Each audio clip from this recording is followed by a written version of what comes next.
É o momento de agradecer por todas as dádivas que o nosso Deus ele tem feito em nossas vidas. Assim, ó, declare: eu te agradeço, vai. Eu te agradeço, Deus, por se lembrar de mim, e pelo teu favor é o que me faz crescer. Eu vivo pela fé e não vacilo. Por quê? É só de Deus.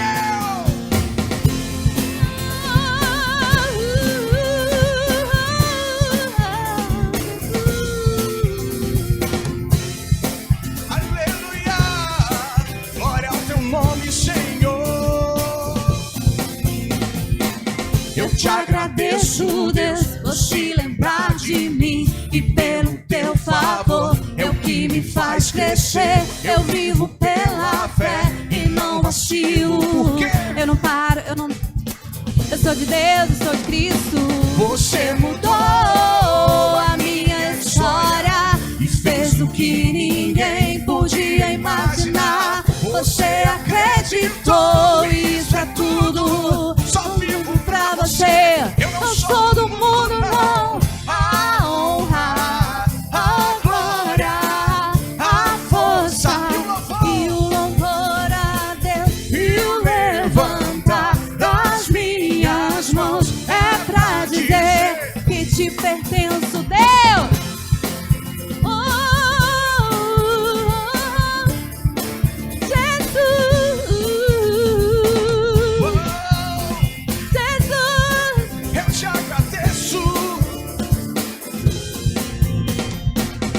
Te agradeço, Deus, que no deserto não me deixou morrer e nem desanimar.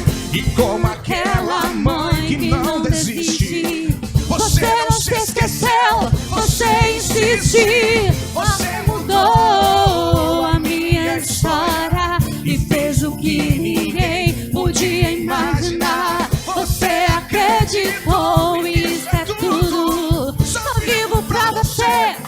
Todo mundo não. A honra, a glória, a força e o louvor a Deus, e o levantar das minhas mãos é pra dizer que te agora, igreja, Deus.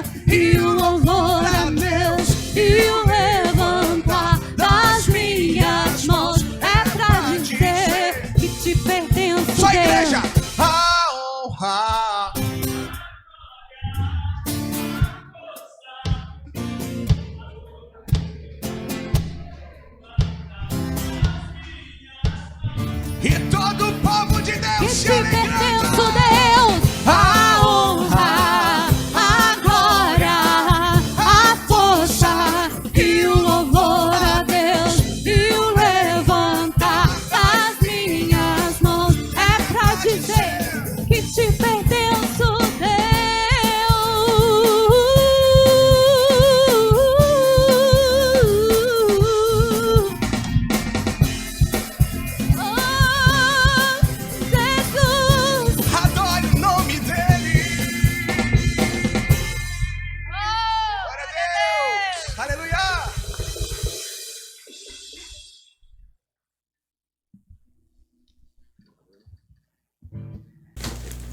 Olá, povo de Deus, povo da aliança, graça e paz em nome do Senhor Jesus. E eu quero aqui agora, na autoridade do nome de Jesus, declarar a bênção do Senhor sobre a tua vida, sobre a tua casa, sobre o teu casamento, em nome de Jesus.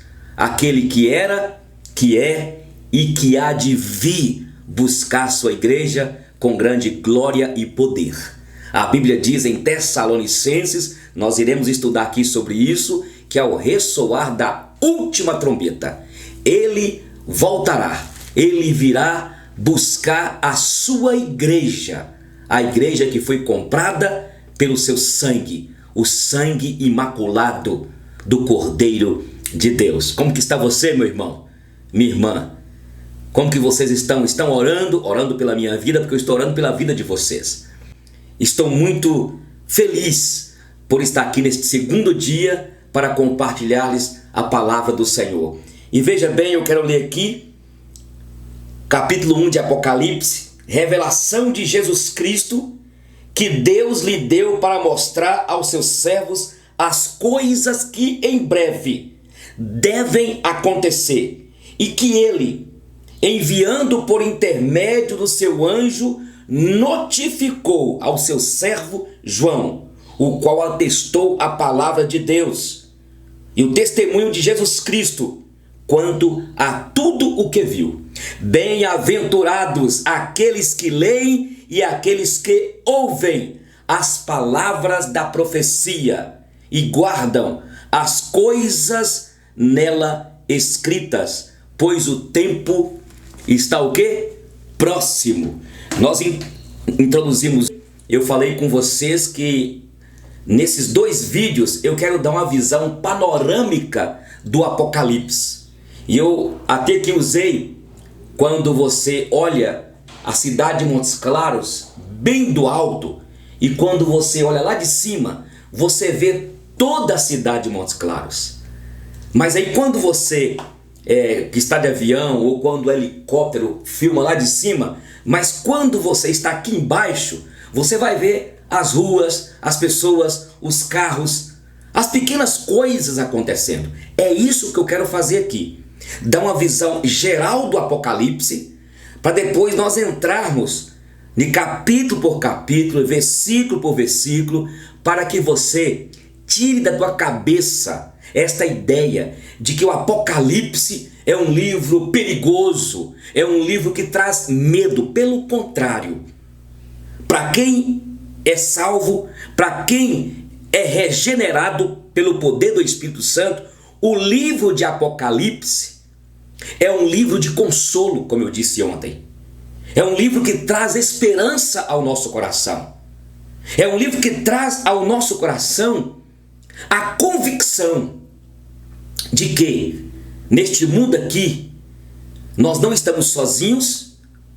Outra coisa, renova em nós a esperança de que, como peregrinos neste mundo, estamos neste mundo, mas não somos deste mundo.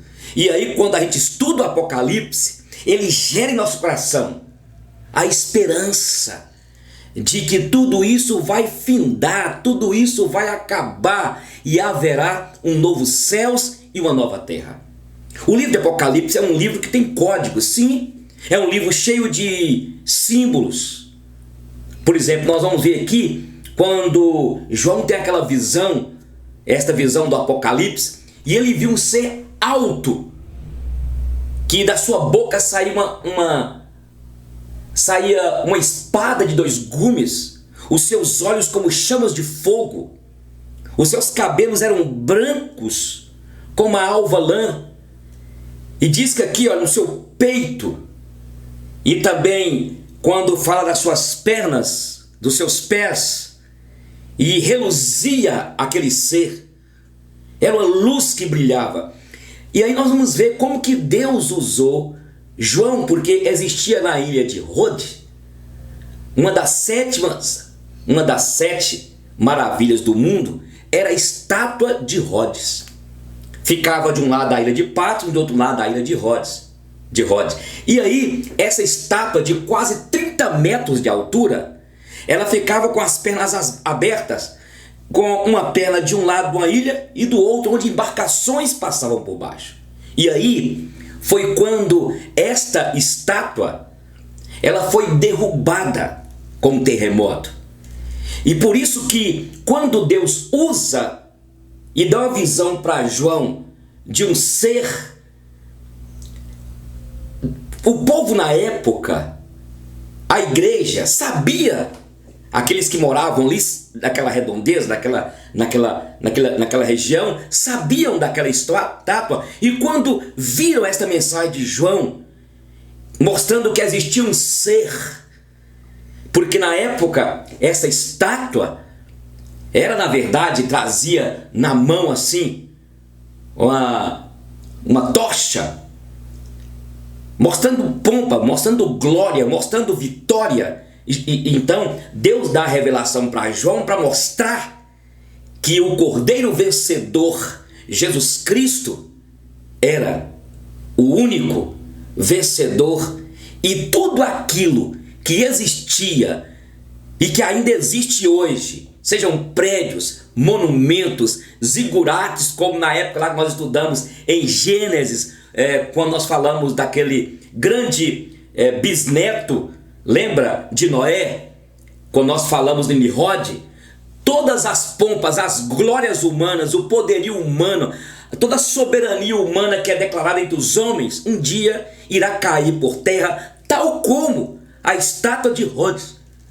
E Cristo é esse que é soberano sobre todas as coisas. Eu estou colocando isso aqui para vocês entenderem os quadros do Apocalipse. Por isso que as parábolas de Jesus nem todos compreendem. As parábolas só são compreendidas, quando eu falo compreendidas, não na perspectiva literária, mas na perspectiva mesmo espiritual. Somente os eleitos, somente aqueles que fazem parte do povo da aliança vão entender a mensagem do Apocalipse. Existem os códigos, os quadros. Então, como que é vista a história hoje do mundo? A história hoje é vista, e sempre foi, por três perspectivas. Dentro da perspectiva existencialista. Então você está aqui por um acaso, você está aqui por estar, você está aqui apenas como qualquer animal está. Muitos veem a história assim, dentro de uma perspectiva totalmente existencialista. E aí nós temos de aprender que, na verdade, a história e também as nossas vidas, nós estamos aqui não apenas por um existir, por uma casualidade. Nada presta, nada vale, a vida é não. Segunda coisa que muitos interpretam a história é aquilo que os gregos interpretavam. Dizem que a história é cíclica. Tudo que já foi é. O que está acontecendo já aconteceu. Eu lhes disse aqui no primeiro vídeo, na nossa introdução do panorama do Apocalipse, eu lhes disse que, na verdade, os gregos, eles criam que a história é cíclica. Não há nada novo, não é? Quando Salomão escreve isso no livro de Eclesiastes, ele fala que não há nada novo, ele estava dentro da perspectiva totalmente existencialista, dentro da perspectiva também, dentro da ideia grega, dos gregos, que a história é cíclica, e é assim que as pessoas veem. Claro que eu falei com vocês que nós temos, existem os ciclos da vida, mas a história, tudo não é cíclico. E aí é que nós interpretamos a perspectiva histórica dentro desse tempo, dentro deste cronos aqui que vivemos, do tempo, do espaço, desta realidade. É que a história, ela temos de interpretá-la dentro de uma visão teleológica. Entende? Teleológica. Telo significa fim, propósito. Então tudo que há tem um propósito. E o mundo, como eu lhes disse em Gênesis, caminha para um fim. Então vamos olhar o Apocalipse. Eu quero agora colocar para vocês. Eu lhes disse que nós estamos baseando o livro de Apocalipse. Eu deixei o livro lá. William Hendricks, Mais do que Vencedores. Também o livro de Hernando Dias Lopes. E também o livro de Anthony Hockman, A Bíblia e o Futuro. E o William Hendricks, ele coloca o livro de Apocalipse, dividindo o livro de Apocalipse em 7 sessões. Nós vamos ver que o número 7 na Bíblia, e principalmente Apocalipse, vai estar sempre referindo a questão da plenitude, da perfeição, que tudo, na verdade, se torna pleno. Há uma completude em Deus, no número 7, nós vamos ver também que, na verdade, o número 7 vem falando de uma verdade, de uma totalidade. E é por isso que quando o William Hendricks, ele separa, na verdade, o livro de Apocalipse em 7 sessões. E a primeira sessão, ele fala que trata dos 7 candeeiros de ouro. Nós iremos estudar depois para vermos o que significa os 7 candeeiros de ouro e também as 7 estrelas, mostrando que o candeeiro, não sei se vocês lembram do candelabro que existia dentro do Santo dos Santos, não podia faltar o azeite, mas ele tinha de iluminar aquele lugar, porque ali representava a presença do Espírito Santo de Deus, a presença da Shekinah, da manifestação da glória de Deus. E a primeira sessão é esta, é a sessão dos 7 candeeiros, e Deus, o Espírito do Senhor, revela a João e manda que João escrevesse as 7 cartas às 7 igrejas da Ásia Menor. E lembrando que, eu tinha dito para vocês antes, na verdade, as 7 igrejas da Ásia Menor não existiam só as 7 igrejas. Éfeso, Esmirna, Filadélfia, Sardes, Pérgamo, Laodiceia e Tiatira, eu falei. Então, não era, tinha outras igrejas. Tinha igrejas espalhadas naquela época, mas a ideia é que quando Deus manda, o Senhor manda João escrever estas 7 cartas a estas 7 igrejas, e aqui dentro da visão dos 7 candeeiros aqui diz o seguinte no capítulo, você pode ler comigo aí, o capítulo 1, versículo 4, João, as 7 igrejas que se encontram na Ásia, graça e paz a vós outros, da parte daquele que é, que era e que há de vir, da parte dos 7 espíritos que se acham diante do seu trono, e da parte de Jesus Cristo, a fiel testemunha, o primogênito dos mortos e o soberano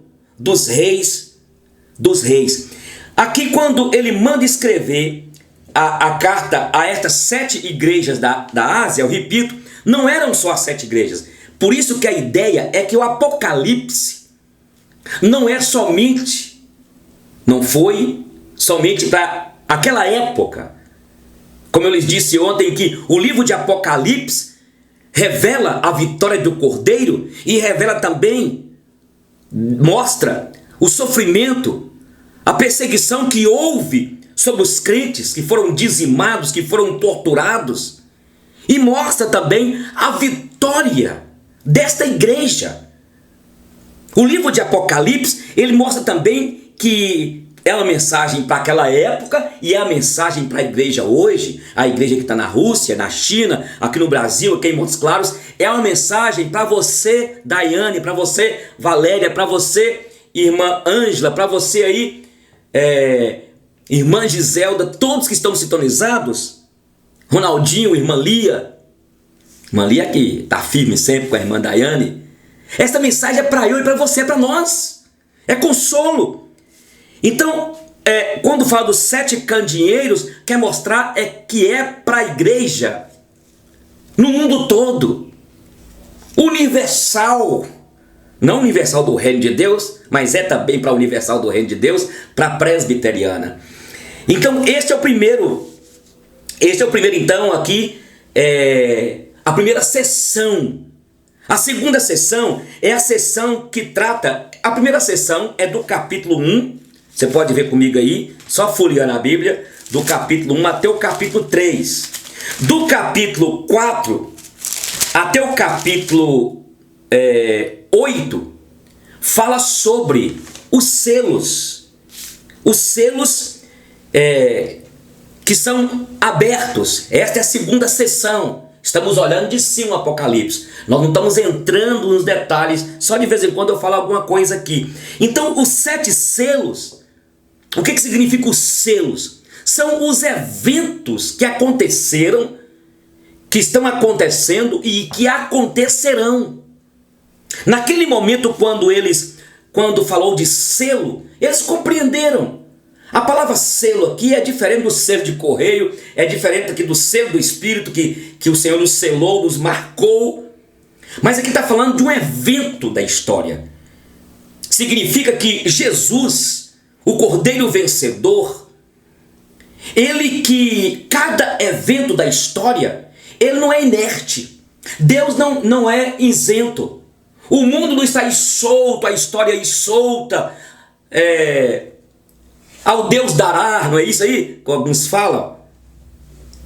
Não é aquela, deixa a vida aí acontecer. Não é assim. Deus, quando a Bíblia fala que não há um fio de cabelo, que não há uma folha de uma árvore que não esteja no controle de Deus, é mostrando que Deus sabe das mínimas coisas, das grandes coisas. Olha para vocês verem aí, no capítulo 5 do Apocalipse, capítulo 5, que fala do selo aqui, onde inicia.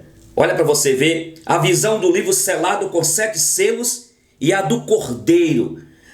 Vocês estão notando que vão ter os selos, depois nós vamos entrar em cada rua, né? Lembra que eu falei, a gente está vendo umas claras de cima, uma visão panorâmica do Apocalipse. Depois nós vamos entrar para estudar detalhe por detalhe. Mas olha o que diz o versículo 1, o que diz: vi na mão direita daquele que estava sentado no trono um livro, escrito por dentro e por fora, de todo selado com 7 selos. E vi também um anjo forte que proclamava em grande voz: quem é digno de abrir o livro e de lhe desatar os selos? Ora, nem no céu, nem sobre a terra, nem debaixo da terra, ninguém podia abrir o livro, nem mesmo de olhar para ele. E eu chorava muito, porque ninguém foi achado digno de abrir o livro, nem mesmo de olhar para ele. Todavia, um dos anciãos me disse: não chores, eis que o leão da tribo de Judá, a raiz de Davi, venceu para abrir o livro e os seus 7 selos.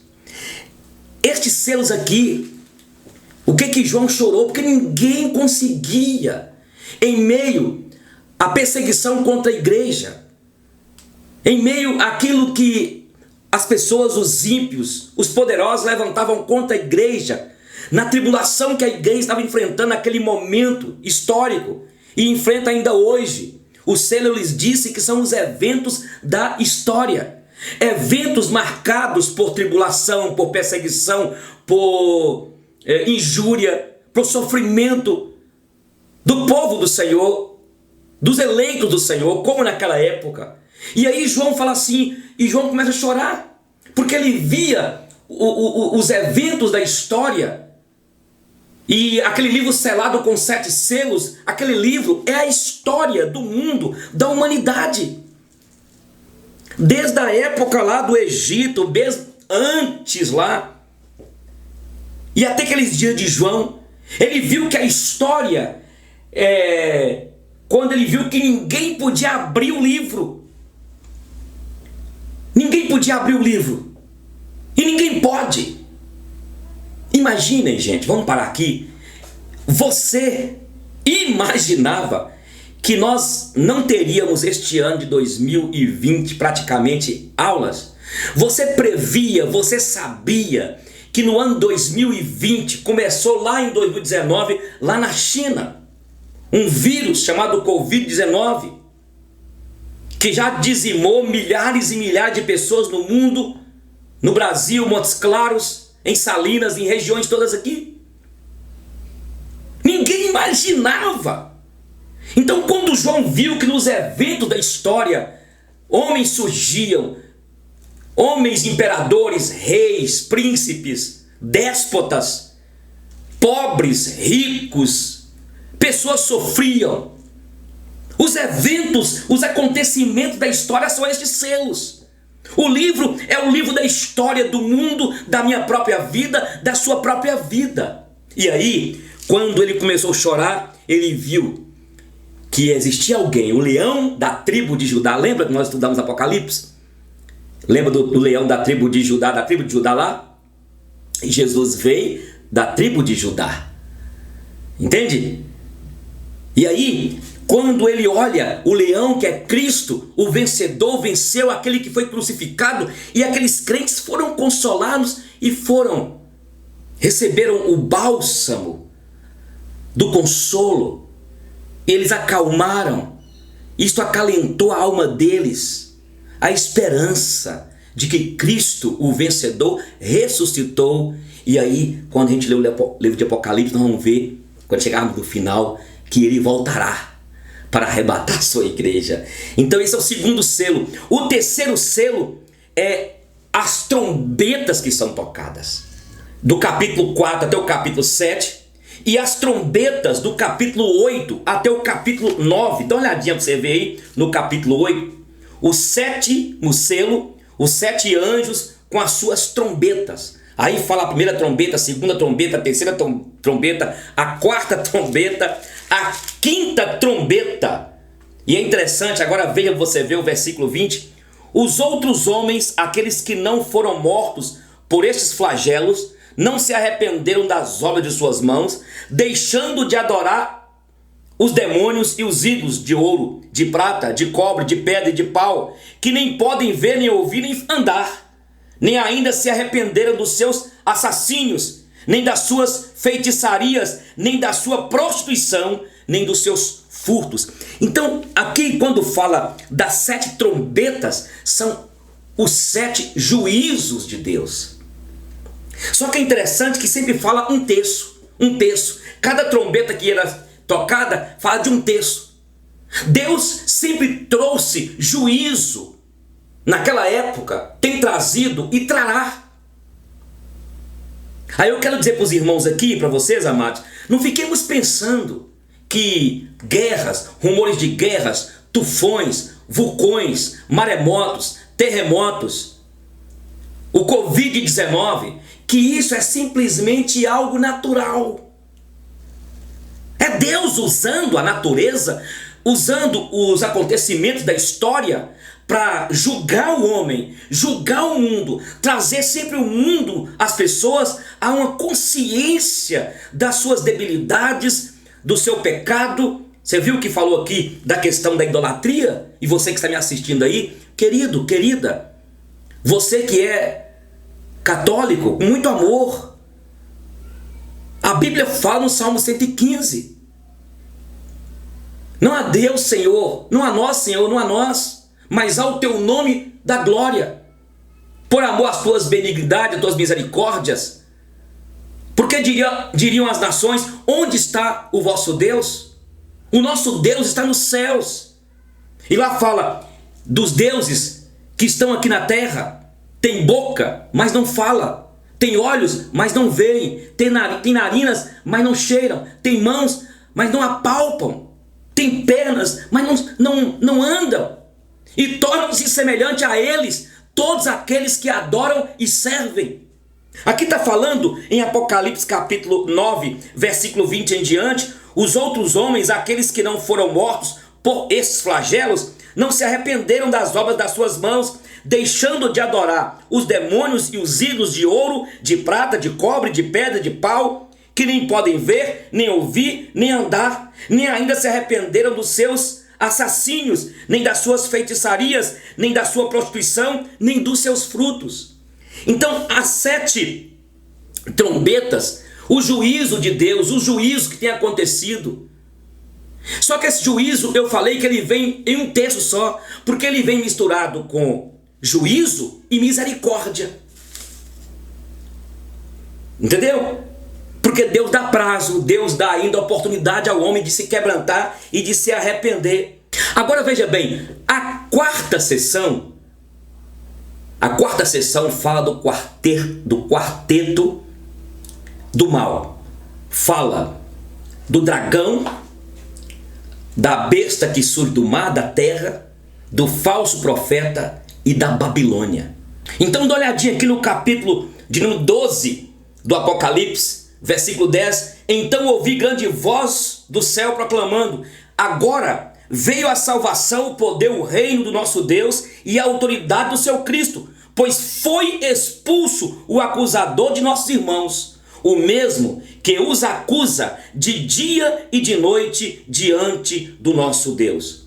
Na verdade, o quarteto do mal, que é a Babilônia, as duas bestas, o falso profeta e também o dragão, o diabo, ele opõe os servos e servas de Deus. O quarteto do mal, que está aqui em Apocalipse, que nós iremos estudar detalhadamente depois, esses quatro, a besta da terra, a besta da água, o dragão, o diabo e também o falso profeta, são os opositores que estão aí agindo. Aqui no capítulo 12, versículo 10 em diante, olha o que fala.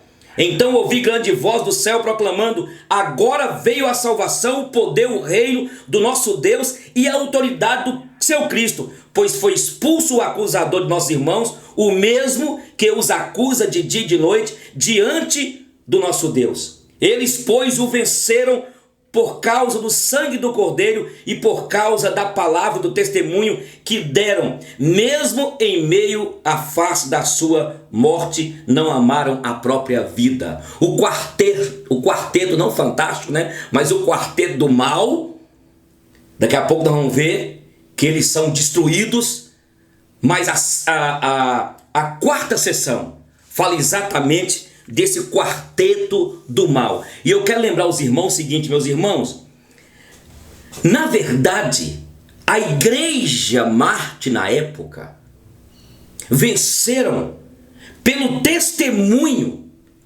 Lembrando que a palavra testemunho vem falando de martírio. Na realidade, a igreja foi martirizada, os crentes foram mortos. E nós venceremos o dragão, o falso profeta, as duas bestas, o inimigo, pelo sangue do Cordeiro e pelo testemunho. O testemunho significa o quê? É o testemunho ao ponto de morrermos por amor a Cristo e ser fiel até a morte e dar-te-ei a coroa da vida. Agora vamos para a quinta sessão. Então já falamos, primeiro, a primeira sessão, que é a sessão que fala dos 7 candeeiros, a segunda sessão, os 7 selos, a terceira sessão, as 7 trombetas, a quarta sessão, falamos do quarteto do mal. Agora a quinta sessão fala das 7 taças. Agora, as 7 taças e as 7 trombetas estão falando de juízos, do juízo de Deus. Só que nas 7 trombetas cai sobre 1/3 o juízo de Deus. Estão entendendo que os eventos, os acontecimentos da história, Deus sempre agiu, Deus sempre trouxe juízo, Deus sempre chamou o homem, a humanidade a um conserto. As 7 taças não é sobre 1/3. As 7 taças, elas estão falando, na verdade, do juízo final, do fim de tudo. Então olha para você ver em Mateus capítulo 13, versículo 39. Mateus capítulo 13, versículo 39. Abra para você ver aí. Aqui diz: o inimigo que o semeou é o diabo. A ceifa é a consumação do século. E os ceifeiros são os anjos. Pois assim como o joio é colhido e lançado ao fogo, assim será na consumação do século. Então as 7 taças está falando do juízo. Não há misericórdia, não há mais oportunidade, eu posso assim dizer. Agora veja o Mateus capítulo 24, versículo 31, para mostrar sobre sobre essa sessão. 24, 31 fala assim: e ele enviará os seus anjos com grande clangor de trombeta, os quais reunirão os seus escolhidos dos 4 cantos, dos 4 ventos, de uma a outra extremidades dos céus. Agora nós vamos para a última sessão que eu falei com vocês. Nós estamos vendo de cima as sessões. Agora esta começa no capítulo 20, versículo 22, que é a queda de uma maneira contrária. Se antes o quarteto que nós falamos aqui, que é a quarta sessão, era o dragão, as duas bestas, o falso profeta e a Babilônia, agora é o contrário. Nós vamos ver a queda da Babilônia o falso profeta julgado, as bestas e também o dragão que vai ser lançado no lago de fogo e enxofre, no inferno, preparado para o dragão, preparado para o diabo e seus anjos. E agora nós temos a sexta sessão que fala da queda, da destruição do quarteto do mal. Antes era o que? Nós vimos no capítulo, ou na sessão quarta, o quarteto do mal, que são o dragão, depois as bestas, depois o falso profeta e a Babilônia. Aqui na sexta sessão, do capítulo 20 ao capítulo 22, está falando da destruição em sentido inverso. A destruição primeiro da Babilônia, que a Babilônia representa a Babilônia um sistema político, um sistema econômico corrompido, um sistema religioso prostituído, promíscuo. Representa a Babilônia, representa um sistema então de religião, da economia promiscuída, corrompida, que já estava e está há muito tempo. E vai haver a queda da grande Babilônia. Vocês sabem que a Babilônia, nós estudamos aqui em Gênesis sobre a Babilônia, que é a mãe de todas as religiões. Começou lá com Nimrod. Lembra que Nimrod então, ele fez aquele zigurate, aquela torre. Lembra que a mãe de Nimrod é ao mesmo tempo esposa. Lembra? Semíramis, que acabou então casando com Nimrod, seu próprio filho. Depois Nimrod é morto pelo seu avô. E depois ela diz à sua mãe, lembra disso? Nós estudamos que ela teve um filho, ela se viu grávida de um filho, e dizendo que Nimrod estava vivo e engravidou ela. Depois aquele menino é morto também. E aí há toda uma adoração vinda lá da antiga Babilônia. Depois você pega o capítulo 11 de Gênesis para você rever sobre essa ideia lá com Semíramis, mãe esposa de Nimrod. Então a grande Babilônia, representada aqui no Apocalipse, a grande religião, esse sistema econômico, político, religioso, onde tem um líder religioso. Ao mesmo tempo também nós podemos ver sobre a questão da besta do Apocalipse. Nós vamos ver depois que até inclusive na nossa confissão de fé de Westminster, da igreja presbiteriana, fala que era o Papa, é o Papa. E na verdade ele tem alguns adereços que pode dizer que ele é uma besta, na perspectiva do que fala aqui na Bíblia. Só que é bom lembrarmos que o líder vai ser um líder mundial, vai ser um líder religioso, mundial, político, religioso, que vai dominar tudo isso. Quando vivermos a grande tribulação, que nós iremos passar, se nós não formos arrebatados, e na grande tribulação, na hora que tiver um negócio mesmo pegando fogo, Jesus vem e arrebata os seus.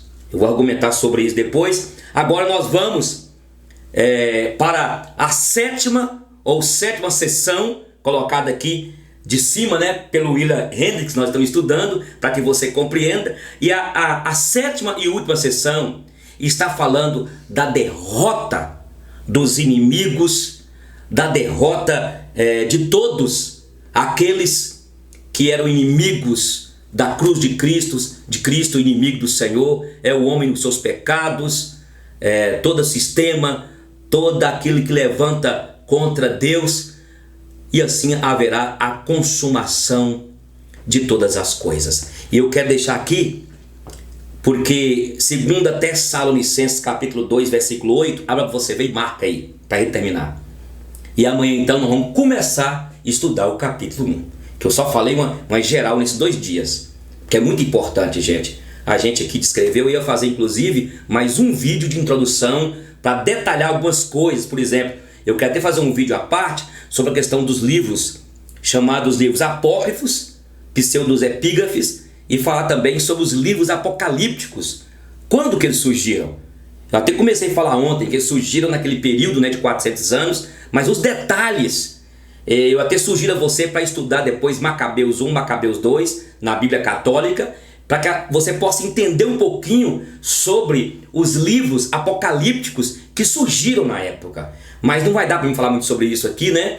E também eu quero falar no decorrer dos estudos sobre os nomes, o nome César, o que significa, Czar, não é? Por que César se tornou César, essa figura, nesse título de César. Nós vamos falar depois sobre isso, mas na próxima aula eu já quero tratar com vocês no capítulo 1. Olha, capítulo 2, versículo 8.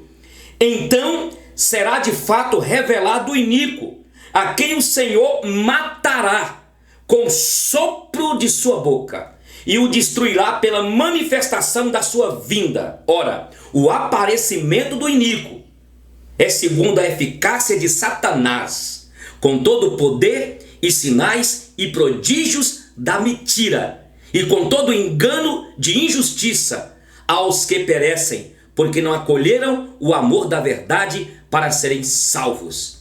E por este motivo, pois que Deus lhes manda a operação do erro, para darem crédito à mentira, a fim de serem julgados todos quantos não deram crédito à verdade, antes, pelo contrário, deleitaram-se com a injustiça.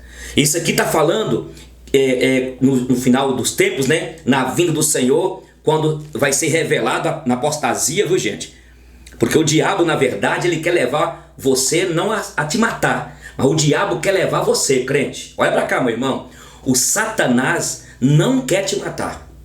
Ele quer, na verdade, o desejo dele, eu não vou usar a palavra pirraçar não, afrontar ao Cristo vencedor, ao Deus vivo. Tá vendo? Eles te negaram.